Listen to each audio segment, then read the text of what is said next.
Mari kita bersatu hati, kita masuk dalam doa.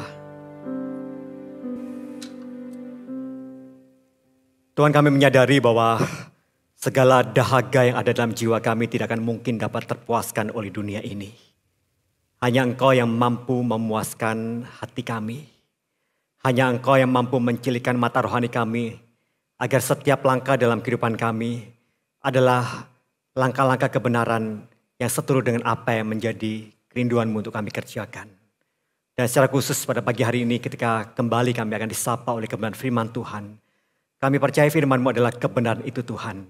Dan bila kebenaran firman Tuhan itulah yang terus memengaruhi hati dan pikiran kami. Agar kami selalu tertuju kepadamu.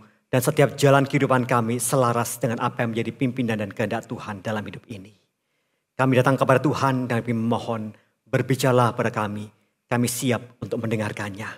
Serta juga hamba-Mu dalam segala keterbatasan yang ada. Tuhan tolong Tuhan pakai hamba-Mu dan menjadi alat di tangan Tuhan. Menyampaikan isi hati-Mu bagi setiap kami. Baik hamba-Mu yang menyampaikan maupun setiap jemaat Tuhan yang hadir dalam ibadah pada pagi hari ini. Yang sama-sama mendengarkan, biar setiap kami terberkati oleh kebenaran firman-Mu. Terima kasih Tuhan, berbicaralah kami siap mendengarkannya. Di dalam nama Tuhan Yesus Kristus kami berdoa dan kami mengucap syukur. Amin. Shalom Bapak Saudara sekalian. Hari ini bersama-sama kita membuka firman Tuhan dalam 1 Korintus pasal yang kedua ayat yang ke-10 hingga ayat yang ke-16. Kita akan melanjutkan eksposisi kita dari surat Rasul Paulus kepada jemaat di Korintus. 1 Korintus pasal 2 ayat 10 sampai 16. Kalau sudah menemukannya saya akan membacakan bagi setiap kita. Demikian firman Tuhan. Kepada kita Allah telah menyatakannya oleh roh. Sebab roh menyelidiki segala sesuatu, bahkan hal-hal yang tersembunyi dalam diri Allah. Siapa di antara manusia yang tahu apa yang terdapat di dalam diri manusia selain roh manusia sendiri yang ada di dalam dia. Demikian pula lah tidak ada orang yang tahu apa yang terdapat di dalam diri Allah selain roh Allah. Kita tidak menerima roh dunia, tetapi roh yang berasal dari Allah. Supaya kita tahu apa yang dikaruniakan Allah kepada kita. Kami memberitakan hal-hal ini bukan dengan kata-kata yang diajarkan hikmat manusia, tetapi yang diajarkan roh sambil menjelaskan hal-hal rohani kepada orang-orang rohani. Manusia alami tidak menerima apa yang berasal dari roh Allah, karena hal itu baginya adalah suatu kebodohan. Ia tidak dapat memahaminya, sebab hal itu hanya dapat dinilai secara rohani. Namun, manusia rohani menilai segala sesuatu tetapi ia sendiri tidak dinilai oleh orang lain. Sebab siapakah yang mengetahui pikiran Tuhan sehingga ia dapat menasihati dia. Namun kami memiliki pikiran Kristus. Jauh kepada firman Tuhan pada hari ini. Saudara sadar gak kalau saudara membeli satu produk tertentu ya dan saudara menemukan ada satu label. Dan label itu dengan tulisan SNI ya. Satu label yang sering kali kita dapatkan, entah itu di produk garment ataupun juga produk-produk keramik atau apapun itu saudara. SNI itu adalah singkatan dari Standar Nasional Indonesia dan itu dikeluarkan oleh Badan Standarisasi Nasional memang dengan tujuan tuh ya, sebagai upaya perlindungan terhadap konsumen pengguna sekaligus juga perlindungan terhadap industri dalam negeri terhadap produk-produk sejenis dengan mutu yang rendah dan merugikan konsumen. Itulah mengapa perlu ada standar nasional Indonesia. Saudara, produk saja ada standar saudara. Maka dapat saya katakan bahwa dalam kekristenan pun sebenarnya kita berbicara tentang standar. Maka kekristenan pun juga Allah menetapkan standar sebenarnya bagi orang percaya. Dan standar itulah yang membedakan antara orang percaya atau orang Kristen dengan orang yang tidak percaya atau orang yang bukan Kristen saudara. Dan tujuan standar yang ditetapkan oleh Allah ini tentu saja menjadi satu hal yang penting. Karena apa? Karena disitulah kita bisa melihat kualitas hidup orang percaya dari standar yang ada ini. Maka saudara, dalam khotbahnya di bukit Tuhan Yesus pernah mengatakan ada satu hal yang luar biasa dalam standar ini. Tuhan katakan karena itu haruslah kamu sempurna sama seperti Bapamu yang di surga sempurna. Saudara bukan main-main ya. Tuhan Yesus katakan karena itu haruslah kamu baik. Tidak demikian saudara. Tapi Tuhan katakan karena itu haruslah kamu sempurna. Sama seperti Bapamu yang di surga sempurna. Itulah mengapa Tuhan Yesus memberikan begitu banyak pengajaran-pengajaran khotbah-khotbah di bukit yang luar biasa. Dan itu menjadi sebuah pengajaran khotbah yang outstanding, yang berbeda dari pengajaran-pengajaran ada dalam dunia ini. Karena Tuhan ingin katakan, haruslah kamu sempurna, sama seperti Bapamu yang di sorga itu sempurna, saudara. Maka dalam pengajaran-pengajaran para rasul berikutnya, termasuk juga pengajaran dari Rasul Paulus, maka kita bisa mendapati bahwa memang dalam kekristenan itu ada sebuah standar yang diterapkan dalam pengajaran-pengajaran itu. Dan itu menjadi satu standar yang harus ada dalam kehidupan setiap orang percaya, saudara. Termasuk juga ketika Rasul Paulus berbicara kepada jemaatnya di Korintus ini. Ketika dia menulis 1 Korintus ini, saudara, dalam bagian-bagian awal kita sudah mendapati bagaimana Rasulullah selalu banyak berbicara tentang hikmat. Dan dia membedakan antara hikmat Allah dengan hikmat dunia. Hikmat yang dimiliki oleh orang-orang percaya itu berbeda dengan hikmat yang dimiliki oleh orang-orang dunia ini, saudara. Maka itulah menjadi satu poin yang penting. Pembedaan inilah yang kemudian terus ditekankan oleh Rasul Paulus ketika dia berbicara di dalam banyak hal kepada jemaat di Korintus. Maka saudara, kalau kita bisa tahu bahwa hikmat yang dimiliki orang percaya itu bersumber dari Allah sendiri, sang sumber hikmat. Tetapi kalau kita berbicara tentang hikmat dunia, maka kita bisa tahu bahwa hikmat dunia bersumber dari pemikiran manusia. Dan kalau kita tahu bahwa hikmat dunia itu adalah satu hikmat yang meskipun tidak sepenuhnya salah, saudara. Ada hikmat-hikmat yang baik memang dimiliki oleh hikmat dalam dunia ini, saudara. Tetapi kita tahu bahwa hikmat dunia itu terbatas. Dan seringkali hikmat yang dimiliki oleh dunia itu, karena itu hadir dalam pemikiran manusia yang sudah terkontaminasi dengan dosa, sudah korup oleh karena dosa. Maka seringkali pemikiran-pemikiran hikmat itu tidak sejalan dengan prinsip kebenaran Allah. Akibat adanya distorsi dosa yang ada dalam dunia ini. Nah, saudara, itulah mengapa Rasul Paulus sangat yakin. Ya, dalam keyakinan itu dia katakan bahwa hikmat yang dimiliki setiap orang percaya itu lebih unggul dari hikmat dunia ini. Dan keyakinan Rasul Paulus itu bukan tanpa alasan. Keyakinan Rasul Paulus ketika mengatakan hikmat yang dimiliki orang yang percaya lebih unggul daripada hikmat dunia ini. Karena ada satu kunci yang dia berikan. Karena apa? Karena ada intervensi dari Roh Kudus. Dan ini yang membedakan hikmat yang dimiliki oleh orang-orang dalam dunia ini, saudara. Orang percaya mengalami intervensi dari Roh Kudus. Mengapa saya katakan ada satu intervensi, gitu ya? Mengapa ada intervensi dari Roh Kudus, saudara? Maka jelas ketika dikatakan di ayat yang ke-9, ketika sudah dibahas minggu lalu, saudara. Di bagian terakhir dalam pembahasan minggu lalu itu, di ayat yang ke-9 ketika dikatakan demikian. Apa yang tidak pernah dilihat oleh mata, tidak pernah didengar oleh telinga, tidak pernah timbul dalam hati manusia, semua disediakan Allah untuk mereka yang mengasihi Dia. So, itu menjadi satu hal yang indah ketika dikatakan. Gak pernah dilihat oleh mata, gak pernah didengar, gak pernah dipikirkan, saudara. Gak pernah dibayangkan, gak pernah dirancangkan oleh manusia. Tetapi dikatakan bahwa semua itu sudah disediakan oleh Allah bagi mereka yang mengasihi Dia. Yaitu bagi setiap kita orang-orang yang percaya kepadanya. Maka di sini kita bisa melihat itulah intervensi Roh Kudus dalam kehidupan orang percaya. Dan disitulah intervensi itu juga terjadi ketika Roh Kudus memberikan hikmat kepada setiap orang percaya.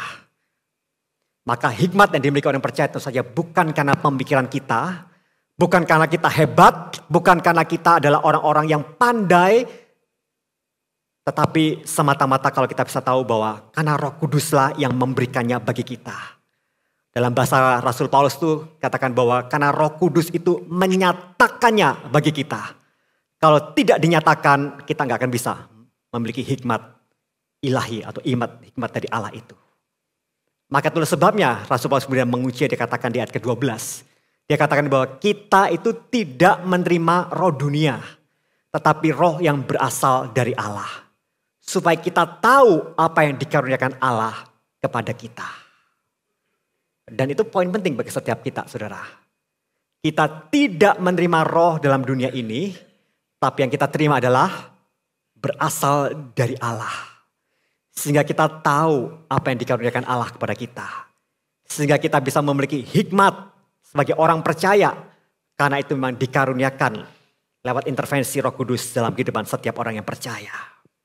Maka sudah berangkat dari sinilah kemudian dalam ayat-ayat selanjutnya, Rasul Paulus kemudian berbicara tentang bagaimana setiap kita orang percaya kemudian disebut sebagai apa? Manusia rohani, saudara. Dan kemudian itulah yang menjadi satu hal yang kemudian membedakan antara manusia rohani dengan manusia alami yang dikatakan oleh Rasul Paulus atau manusia duniawi itu, saudara. Maka dua hal ini yang menjadi pemisah yang membedakan orang percaya kepada Kristus yang telah mengalami intervensi Roh Kudus, maka mereka adalah orang yang disebut sebagai manusia rohani. Orang-orang yang tidak percaya kepada Allah, mereka yang tidak pernah mengalami intervensi dari Roh Kudus, maka mereka dikatakan mereka adalah manusia alami. Mereka mungkin adalah orang-orang yang menganggap diri mereka berhikmat dalam kehidupan setiap mereka. Tetapi dalam hikmat yang mereka miliki itu, mereka bisa mengatakan ada sebuah kebodohan dalam pemberitaan akan salib Kristus. Karena apa? Karena jelas dalam hikmat mereka yang terbatas itu, mereka tidak mampu menyelami apa yang menjadi pikiran-pikiran Allah. Mereka tidak mampu melihat satu kedahsyatan berita Injil itu, saudara. Mereka tidak mampu melihat luar biasanya kisah salib Kristus itu. Dan bahkan mereka tidak akan mampu mencapai hikmat yang tertinggi atau memikirkan hal-hal yang berkaitan dengan yang bersifat rohani, saudara. Itulah mengapa dikatakan di ayat ke-14 sana. Manusia alami katanya tidak menerima apa yang berasal dari Roh Allah. Karena hal itu baginya adalah suatu kebodohan. Berkatakan bahwa ia atau manusia alami itu tidak dapat memahaminya. Sebab hal itu hanya dapat dinilai secara rohani. Dan sebagai kontras antara manusia rohani dan manusia alami inilah kemudian Rasul Paulus katakan di ayat ke-15. Manusia rohani itu dapat menilai segala sesuatu tetapi tidak dinilai oleh siapapun juga. Nah kadang-kadang ketika kita membaca ayat 15 ini kita berpikir kayaknya sombong sekali orang Kristen itu ya. Orang Kristen itu dikatakan dapat menilai segala sesuatu tapi gak mau dinilai oleh orang lain. Apakah benar demikian? Apakah ini sebuah kesombongan yang tersembunyi dalam kehidupan orang percaya, saudara? Tapi saya katakan tidak, saudara. Mengapa tidak? Karena menjelaskan kemudian Rasul Paulus berbicara di ayat ke-16 dan itu kemudian dia berbicara, dia mengambil dari Yesaya 40 ayat 13. Rasul Paulus katakan, sebab siapakah yang mengetahui pikiran Tuhan sehingga ia dapat menasihati dia. Rasul Paulus mengajarkan bahwa orang yang memiliki Roh Allah dalam dirinya tidak membutuhkan penilaian dari orang yang tidak memiliki Roh Allah. Karena Roh Allah sendiri yang akan mengajar dan memberitahukan kita segala sesuatu. Maka ini jelas satu hal yang penting, saudara. Karena hikmat kita berasal dari Allah. Siapa yang mampu menilai hikmat manusia, hikmat orang percaya? Allah sendiri. Karena standarnya adalah Allah. Manusia duniawi dengan hikmat duniawi yang ada, maka tidak akan mampu menilai akan hikmat yang berasal dari Allah. Itulah mengapa kita bisa menilai tapi kita tidak dinilai oleh siapapun. Karena hanya Allah yang mampu menilai dalam kehidupan setiap kita, saudara. Tapi yang menarik kemudian di ayat 16 ini kemudian dikatakan bagian terakhir dikatakan bahwa namun kami memiliki pikiran Kristus.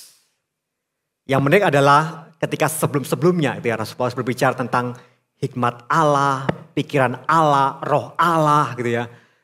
Tetapi kemudian Rasul Paulus berkata, kami memiliki pikiran Kristus.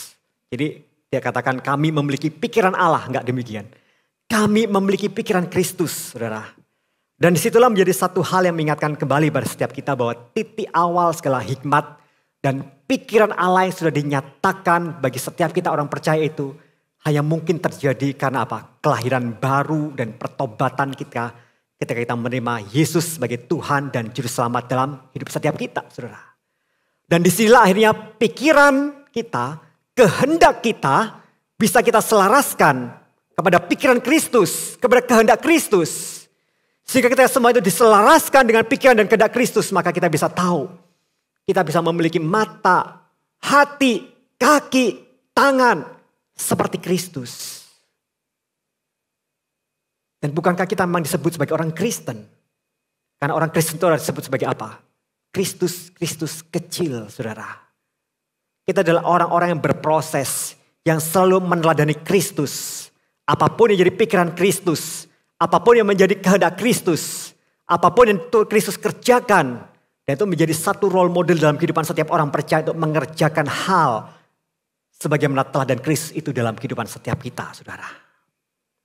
Maka jelas, saudara, di sini kita tahu itulah standar dalam kehidupan setiap orang percaya.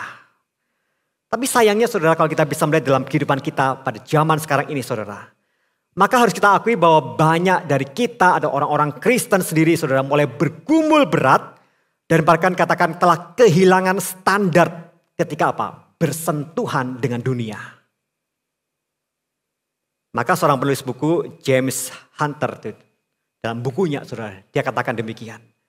Kaum Injil itu menentang seks sebelum nikah, perzinahan, hubungan sesama jenis. Tapi sikap terhadap hal itu sekarang menjadi lebih lunak. Artinya apa, saudara? Artinya orang Kristen sendiri pada zaman sekarang sendiri mulai kurang tajam dalam hikmatnya yang diberikan itu untuk apa? Memisahkan mana yang duniawi dan mana yang menjadi standar kebenaran Kristen itu sendiri, saudara. Dan ini problem terjadi yang dihadapi oleh gereja pada zaman sekarang, saudara. Orang Kristen pada akhirnya mulai melunak terhadap hal-hal yang keduniawian ini. Dan itu menjadi problem dalam kehidupan dunia pada saat ini. Padahal standar Kristus jelas, saudara. Ketika menghadapi akan dosa seperti demikian, saudara. Jelas. Kasihi orangnya, bencilah dosa dan perilakunya. Itu poin yang jelas. Kasihi orangnya, ya kita perlu mengasihi orang. Kasih orangnya tetapi bencilah dosa dan perilaku dosa itu. Tetapi terjadi malah berbeda, saudara. Bagaimana kemudian banyak orang Kristen mulai permisif terhadap dosa dan menganggap bahwa hal-hal itu dapat ditolerir demi kemanusiaan atau demi apapun juga, saudara. Dan kemudian mulai mengabaikan dan mulai mereduksi nilai-nilai kebenaran Kristen itu sebagai satu standar utama yang harus sungguh-sungguh dikejar dalam kehidupannya. Tapi saya katakan itu bukan sekedar masalah dosa seksual dalam kehidupan dalam dunia ini, saudara. Tetapi juga tindakan-tindakan seperti korupsi, bisnis kotor, ataupun hal-hal yang sejenisnya. Saudara, kita tahu bahwa itu menjadi satu hal yang bahkan orang Kristen pun melakukan, saudara. Dan anehnya orang Kristen katakan bahwa itu menjadi satu hal yang wajar dia lakukan. Di tengah-tengah dunia yang korup, di tengah-tengah kehidupan dunia yang memang yang seperti demikian ini. Sehingga mereka perlu juga ikut melakukan hal-hal yang demikian itu. Itu menyebabkan orang-orang Kristen pada akhirnya tidak lagi peka dengan tindakan salah. Dan pada akhirnya menyalahi setiap standar kebenaran Allah itu. Sebagai contoh yang sedang terjadi dalam 1 bulan terakhir ini, saudara. Kita bisa mendapati ada seorang artis yang sangat terkenal, saudara. Dengan inisial SD, saudara. Dan dalam kehidupannya, di waktu-waktu sebelumnya, ya, dia bisa mengumbar kemewahan-kemewahan. Dia bisa naik jet pribadi. Dia bisa memiliki rumah yang besar, mobil mewah. Dan ketika dipuji-puji dia katakan puji Tuhan, ini berkat daripada Tuhan. Dia bersyukur kepada Tuhan dan segudang kata Tuhan yang dikeluarkan oleh perkataannya. Tapi apa terjadi berikutnya? Dan 1 bulan terakhir ini kita dikejutkan dan bagaimana kemudian apa yang menimpa suaminya, saudara. Yang notabene suaminya ini adalah satu sosok orang yang ganteng, kaya, dan itu menjadi idola para gadis-gadis, para wanita-wanita yang mengidolakan suami yang seperti demikian, saudara. Tapi kemudian sang suami ini bermain-main dengan dosa. Dengan dugaan korupsi timah senilai 271 triliun. Dan bagaimana mungkin seseorang yang bisa mengatakan puji Tuhan, bersyukur kepada Tuhan, dan mungkin segudang kata Tuhan yang dia ucapkan itu. Pada akhirnya dia tergerus masuk. Dan sedikit banyak dia pasti tahu apa yang dilakukan oleh sang suami itu. Dan dia membiarkan dosa itu terus menggerus dan menggerus kehidupan suami bahkan juga seluruh keluarganya mungkin. Dan pada akhirnya menjadi satu pribadi yang sebenarnya tidak takut akan Tuhan. Saudara, kondisi seperti ini adalah satu kondisi yang juga dialami bukan hanya oleh artis ini, saudara. Tapi saya yakin bahwa kejadian ini juga dialami oleh begitu banyak orang Kristen. Atau mungkin juga menimpa juga orang-orang percaya yang ada di GKI Kuta Bali mungkin, saudara. Bagaimana mungkin dalam mulut kita bisa berkata puji Tuhan, Tuhan itu baik, bersyukur untuk berkat Tuhan dalam kehidupan kita dan segudang kata Tuhan yang kita keluarkan dalam perbendaharaan kata kita. Tapi kita sadar bahwa perilaku-perilaku kita adalah perilaku yang serong, berbuat dosa, dan dengan sengaja kita lakukan itu. Meskipun kita tahu bahwa itu adalah dosa dan satu hal yang menjijikan di mata Tuhan. Tapi kita masih bisa berkata tentang Tuhan dan bersyukur kepada Tuhan dengan tindakan dosa yang kita lakukan itu, saudara. Tapi tidak heran, saudara.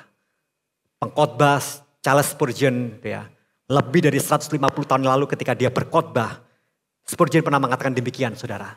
Dia berkata, saya percaya kenapa gereja Tuhan mempunyai pengaruh yang kecil terhadap dunia. Adalah karena dunia terlalu mempengaruhi gereja. Maka ini poin yang sungguh-sungguh perlu kita perhatikan dalam kehidupan setiap kita. Ketika pengaruh gereja itu mengecil, mengapa pengaruh gereja itu mengecil? Ternyata karena dunia itu terlalu mempengaruhi gereja. Itulah mengapa jangan bawa nilai-nilai atau pengaruh-pengaruh duniawi itu masuk ke dalam gereja. Karena ketika pengaruh nilai-nilai duniawi itu dibawa dalam gereja, maka pengaruh kebenaran gereja itu sendiri yang berasal dari kebenaran firman Tuhan itu pada akhirnya semakin meredup. Maka Spurgeon sangat yakin, saudara, ketika dia katakan bahwa jikalau dulu ada zaman kemasan gereja, maka itu menjadi zaman kematian dunia. Kalau gereja mengalami zaman kemasan, maka itu zaman kematian dunia. Karena apa? Karena gereja dan dunia tidak pernah bersatu, katanya. Saya katakan dunia itu bukan sekedar masalah dunia, tapi dunia dimaksudkan tentu saja adalah nilai-nilai, ya, nilai-nilai keduniawian di tengah-tengah dunia yang sudah korup ini, saudara. Itu disebut dengan dunia yang dimasukkan oleh Spurgeon, tentu saja. Dan ini jadi satu hal yang penting untuk kita kemudian menilai zaman pada masa kini. Pada zaman sekarang, seberapa besar pengaruh gereja terhadap dunia? Atau jangan-jangan pengaruh dunia terlalu besar buat gereja. Sehingga membuat pada akhirnya gereja sangat permisif, melunak terhadap hal-hal yang dosa. Yang pada akhirnya kemudian dianggap itu menjadi satu hal yang bukan lagi dosa. Atau menjadi satu hal yang dapat ditolerir. Meskipun sadar itu dosa. Tapi merasa bahwa kami nggak mampu. Oke lah kami terima itu sebagai satu hal yang kami hadapi. Tapi kemudian standar kebenaran Allah itu kemudian pada akhirnya semakin meredup. Dan itu dilakukan oleh gereja, bukan oleh dunia ini, saudara. Maka saudara, kalau kita melihat dalam kehidupan setiap kita, ketika pengaruh gereja itu mulai melemah, maka itu menjadi sebuah celah bagi kebangkitan sistem dan nilai dunia yang korup oleh dosa. Pertanyaan bagi setiap kita tentu saja, saudara. Bagaimana mungkin seorang yang percaya tadi yang dikatakan oleh Rasul Paulus, ya, ketika Rasul Paulus kemudian berbicara tentang manusia rohani katanya, ternyata sebagai manusia rohani setiap kita masih hidup dalam pengaruh keduniawian dan bahkan masih bisa terjatuh dalam dosa-dosa yang menjijikkan, saudara. Tapi di sisi lain kalau kita bisa menyadari, dalam realitinya kita bisa mendapatkan bahwa di luar sana ternyata kita masih bisa mendapati orang-orang non-Kristen. Orang-orang yang tidak percaya justru hidup mereka lebih baik, lebih terlihat berhikmat ketimbang orang Kristen itu sendiri. Bukankah itu menjadi satu masalah? Padahal Rasul Paulus katakan bahwa kita itu disebut sebagai manusia rohani. Tapi bagaimana mungkin orang di luar sana kita bisa lihat mereka sebagian jauh lebih baik daripada orang Kristen itu sendiri, saudara. Lalu apa yang membedakan orang Kristen dengan orang-orang non-Kristen dalam hal ini? Maka saudara, untuk menjawabkan hal ini, saya mengambil sebagian ide dari seorang C.S. Lewis ketika dia membahas akan poin-poin ini, saudara. Lewis katakan yang pertama, dia katakan kita harus menyadari katanya. Bahwa dalam dunia ini kita tidak bisa benar-benar secara kasat mata membedakan mana yang benar-benar Kristen. Itu masalahnya saudara. Secara kasat mata kita nggak bisa kita membedakan. Oh ini orang Kristen dewasa, ini Kristen yang masih bayi rohani. Nggak bisa saudara. Kita bahkan tidak bisa melihat atau membedakan ada orang-orang Kristen yang perlahan-lahan meninggalkan kekristenan. Meninggalkan gereja. Mulai nggak lagi percaya kepada firman Tuhan. Padahal fisiknya dia datang setiap minggu ke gereja mungkin. Kita juga tidak bisa kemudian secara kasat mata kemudian menilai ada orang-orang yang kemudian yang di luar sana. Yang tadinya kita pikir dia bukan orang Kristen. Tetapi dia perlahan-lahan menjadi orang Kristen sebenarnya. Maka disitulah kita bisa tahu bahwa melihat semuanya itu, maka kita nggak bisa ya kemudian membuat sebuah justifikasi dari apa? Dari fenomena perilaku seseorang saja. Apalagi hanya menjustifikasi ketika tahu bahwa oh dia adalah seorang majelis. Kalau majelis pasti dia dewasa secara rohani. Nggak bisa demikian saudara. Yang jemaat biasa belum tentu kurang dewasa ketimbang majelisnya. Bisa jadi jemaat biasa jauh lebih dewasa secara rohani ketimbang sang majelis ini. Misalnya saudara. Kita nggak bisa menjustifikasi, oh karena dia setiap minggu selalu datang ke gereja. Amanlah, rohaninya aman. Padahal perlahan-lahan kehidupan rohaninya mulai terkikis, mulai menjauh daripada Tuhan. Karena yang kita lihat hanya fenomena. Kita melihat hanya satu hal fisik ketika dia datang ke gereja, ketika dia melakukan aktivitas ini, aktivitas itu, pelayanan ini, pelayanan itu. Dan kita katakan, oh dia adalah orang yang demikian, orang yang begitu dan sebagainya saudara.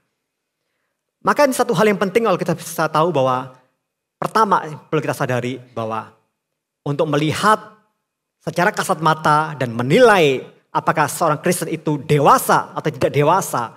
Atau orang Kristen itu sedang menuju kepada kehancuran hidupnya. Atau bahkan orang non-Kristen sedang menuju kepada Kristus.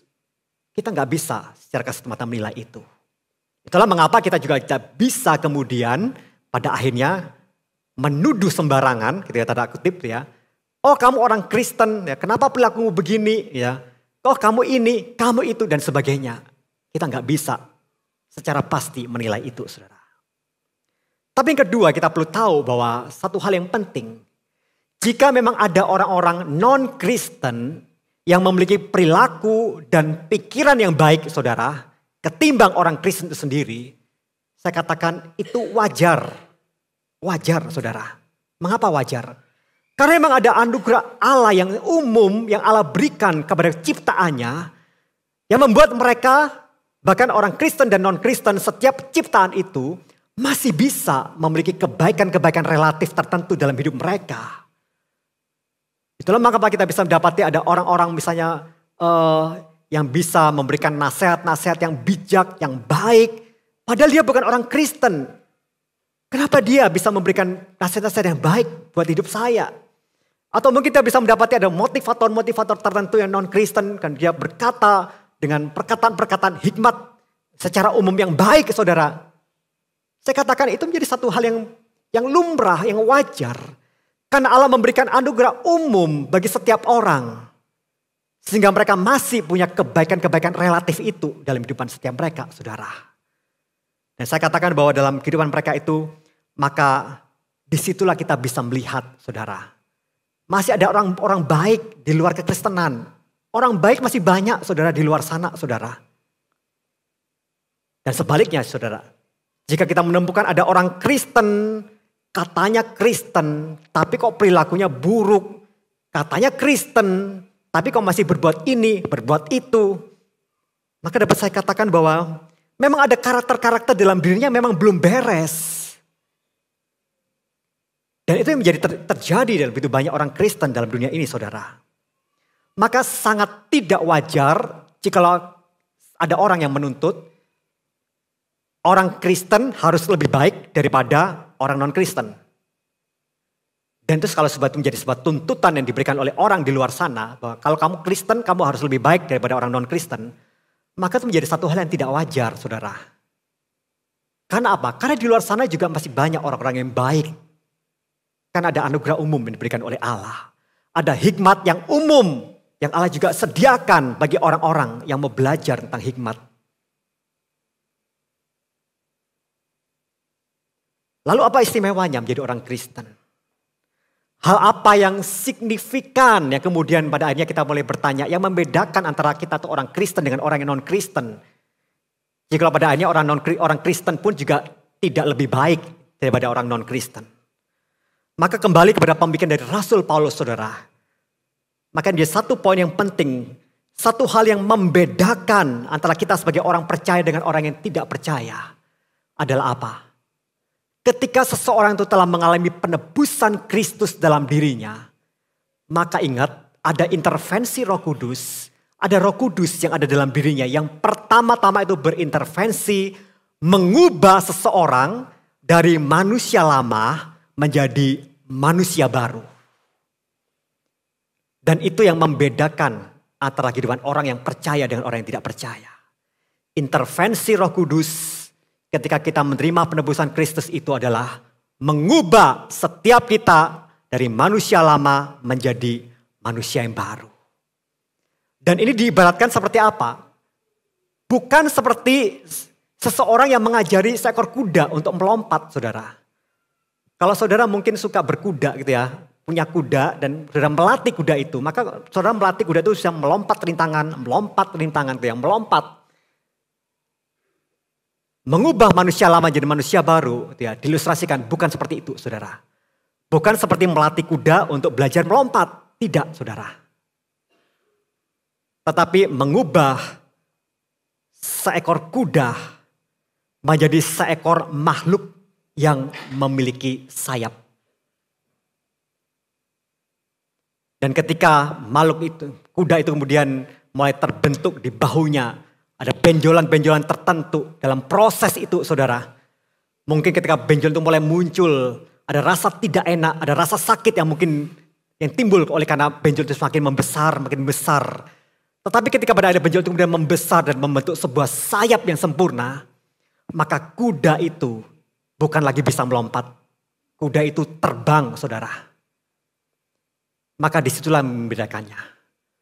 Menjadikan manusia lama menjadi manusia baru itu bukan seperti melatih kuda untuk bisa sekedar melompat. Tapi membawa kuda memiliki sayap sehingga dia bukan sekedar bisa melompat, tapi bisa terbang, saudara. Meskipun mungkin itu menjadi satu proses yang sangat menyakitkan. Proses yang butuh waktu yang cukup lama supaya sayap itu terbentuk dengan sempurna. Tapi jangan jelas bahwa sang kuda itu bukan hanya sekedar bisa melompat, tapi dia bisa terbang tinggi. Itulah mengapa saya katakan melalui ilustrasi ini, bahwa menjadi orang Kristen itu bukan sekedar menjadikan seseorang itu kemudian berpredikat orang baik, saudara. Karena banyak orang baik di luar sana. Menjadi orang Kristen bukan sekedar mengubah seorang kemudian menjadi orang yang kurang baik menjadi lebih baik. Tidak demikian. Bukan sekedar mengajari, ya, bisa melompat. Tidak, saudara. Menjadi orang Kristen bukan mengubah seorang untuk menjadi orang baik. Tetapi menjadi manusia baru di dalam Tuhan. Di mana seluruh orientasi hidup dan tindakannya itu tertuju kepada kehendak Tuhan, kehendak Allah atas hidup kita. Dan kita bukan sekedar diprogram untuk menjadi orang yang lebih baik. Tapi menjadi manusia rohani, seperti yang Paulus katakan. Menjadi manusia rohani yang hidupnya selalu terkoneksi dengan Allah, terkoneksi dengan kehendaknya, dan selalu terhubung dengan Allah, saudara. Dan itu yang membedakan dengan manusia alami yang Rasul Paulus katakan. Manusia alami tidak berasal dari roh Allah, tidak akan mungkin terkoneksi dan terhubung dengan Allah. Tidak akan mungkin bisa mengetahui apa menjadi kehendak Allah dalam hidupannya. Tapi kita sebagai manusia rohani, kita adalah orang-orang yang telah diubah menjadi manusia lama, menjadi manusia baru. Dan dalam kehidupan kita sebagai manusia baru, kita bukan sekedar dijadikan sebagai pribadi yang baik atau lebih baik. Tapi pribadi yang bisa tahu apa yang menjadi kehendak Tuhan. Pribadi Bagaimana dalam kehidupan kita bisa tahu menghidupi panggilan kita sebagai orang-orang yang telah dipanggil sebagai manusia rohani itu. Dan itu butuh proses dalam kehidupan setiap kita. Ada yang prosesnya bisa cepat, ada prosesnya yang sangat lambat. Dan semua proses itu saja juga berkaitan bagaimana kita merespon akan firman Tuhan, merespon dalam kehidupan kita akan setiap pengajaran-pengajaran, setiap vitamin-vitamin kebenaran firman Tuhan itu yang kita terima dalam kehidupan setiap kita. Itu yang terjadi, saudara. Maka dapat saya katakan bahwa manusia rohani itu adalah berbicara tentang masalah kualitas spiritual yang dianugerahkan oleh Allah. Secara khusus yang diberikan kepada setiap kita bagi orang yang percaya yang telah mendapatkan intervensi Roh Kudus dalam kehidupan setiap kita. Dan manusia rohani itulah yang membedakan kita dengan manusia alami atau manusia duniawi. Karena apa, saudara? Manusia rohani, nilai-nilai hidupnya selalu terkait dengan nilai-nilai dari Allah. Manusia alami atau manusia duniawi, nilai-nilai hidupnya selalu terkait dengan dunia ini. Maka kita bisa tahu bahwa manusia alami, seringkali kita selalu berbicara tentang masalah salib Kristus, akan lalu menganggap bahwa itu menjadi sebuah kebodohan. Karena bagaimanapun mereka tidak pernah bisa memahami hal-hal yang rohani dalam kehidupan mereka, saudara. Bahkan orang-orang dengan hikmat duniawi itu pada akhirnya menjadi penentang akan rencana Allah melalui Kristus dalam kehidupan dunia ini. Sebaliknya manusia rohani adalah seseorang yang telah dicelikkan mata rohani mereka. Sehingga dalam kehidupan mereka bisa mengetahui apa yang menjadi hal-hal yang tersembunyi yang dinyatakan oleh Allah itu. Dan itu hanya diberikan kepada mereka yang berpredikat sebagai manusia rohani itu.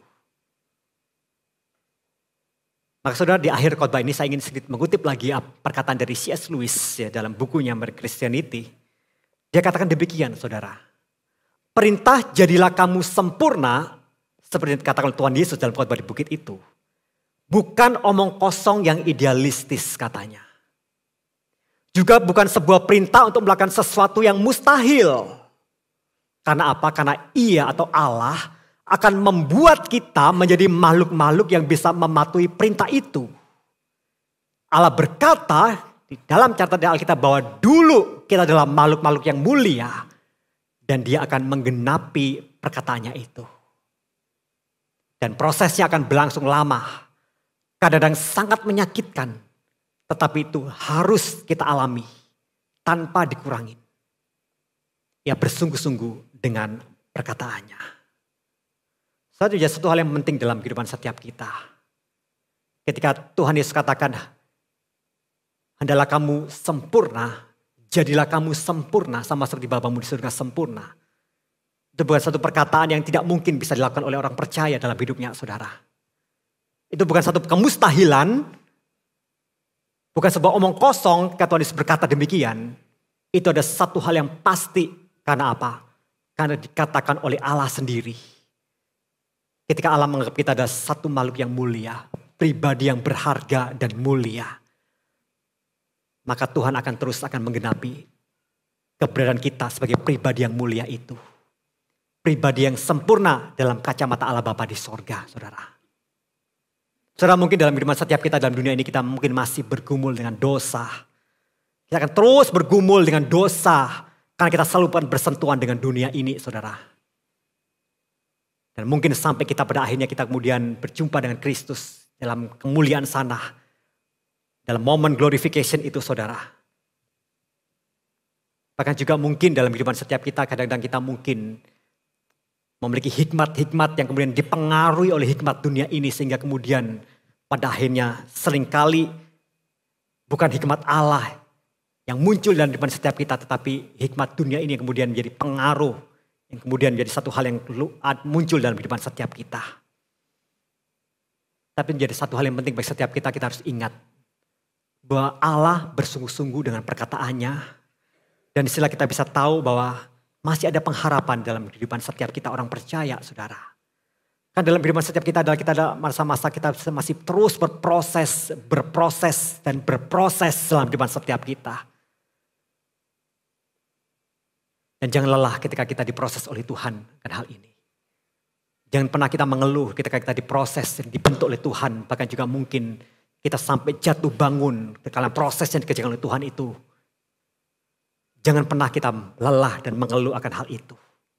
Ingatlah, Tuhan ingin menjadikan kita seperti kuda yang bisa terbang, bukan kuda yang sekedar bisa melompat.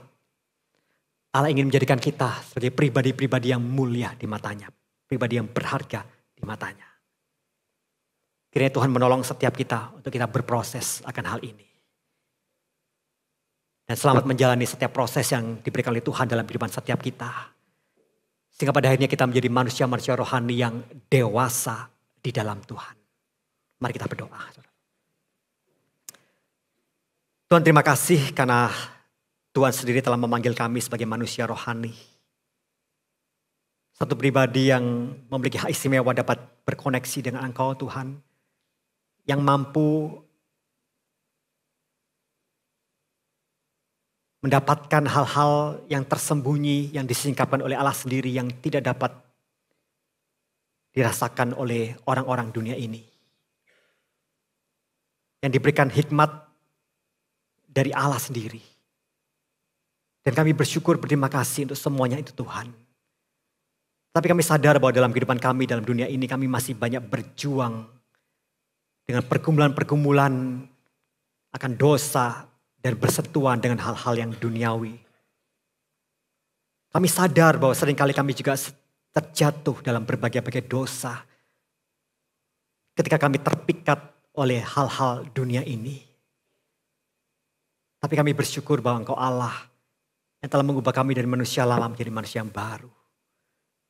Dan pribadi sebagai manusia baru, manusia yang rohani itu, Engkau terus menempah kami, memproses kami, meskipun satu proses yang sakit dalam depan kami. Tapi kami yang percaya bahwa hasil tempaan Tuhan membawa kemuliaan bagi nama-Mu. Membawa kami menjadi pribadi yang mulia di mata Tuhan. Dan kami bersyukur, terima kasih kepada-Mu Tuhan. Tolonglah kami ketika menjalani proses daripada Tuhan. Agar kami menjalannya dengan kesungguhan hati. Kami menjalannya dengan sungguh-sungguh. Sehingga pada akhirnya kami bisa menjadi manusia rohani yang dewasa di dalam Tuhan. Terpujilah nama-Mu Tuhan. Demi Kristus Tuhan yang hidup. Kami berdoa dan kami mengucap syukur. Amin.